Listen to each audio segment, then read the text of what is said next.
Jouer dans un Marvel ou même un film de super-héros n'est pas forcément le rêve de tout le monde. Et contrairement à ce que l'on pourrait croire, ils sont nombreux à avoir refusé des rôles dans les films du MCU. Voici donc quelques stars que l'on connaît tous et qui ont préféré s'abstenir. Spider-Man pour vous c'est Andrew Garfield, Tom Holland ou encore Tobey Maguire. Eh ben figurez-vous que Sam Raimi voulait à la base proposer le rôle à Leonardo DiCaprio. Et oui on est d'accord que là comme ça, il nous semble difficile de l'imaginer dans le rôle. Ça aurait été clairement différent. DiCaprio n'a jamais été fan de l'idée de faire un film de super-héros, mais il dit pouvoir changer d'avis un jour. N'oublions pas qu'à l'époque, les super-héros n'étaient pas forcément au top de leur réputation au cinéma. Sinon dans les acteurs qui sont aujourd'hui chez DC Comics et qui ont failli jouer dans un autre film Marvel, je peux citer Jason Momoa. Oui, vous avez bien entendu, Aquaman a eu la proposition d'un rôle dans un film du MCU. Bon, rassurez-vous, bien avant qu'il devienne le roi des Atlantes. Par contre, vous ne devinerez jamais le perso qu'il a failli incarner. Il s'agit de Drax, des Gardiens de la Galaxie. Jason Momoa trouvait que le rôle manquait d'originalité par rapport à ce qu'il avait déjà l'habitude de faire. Et de toute manière, il a ouvertement annoncé que Dave Bautista était le mieux pour le rôle. Bref, toujours dans la team Je peux faire DC et Marvel, on retrouve Joseph Gordon-Levitt.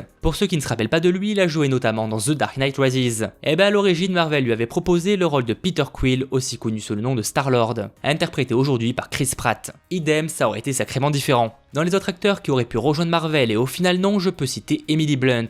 Elle a notamment joué dans Edge of Tomorrow. Elle était en lice pour jouer Black Widow à la place de la belle Scarlett Johansson. Mais au moment de Iron Man 2, l'actrice n'était pas aussi connue que maintenant et Marvel a donc préféré Scarlett. Pour autant, Emily Blunt ne regrette pas cette situation car elle jugeait que les femmes n'avaient pas assez grande place dans les films du MCU. Bref, assez marrant, on est d'accord. Alors évidemment, ils sont des tonnes à avoir refusé de jouer dans des films Marvel, mais il s'agit là des plus connus. Donnez-moi vos réactions dans les commentaires. C'était Mathéo, ciao tout le monde.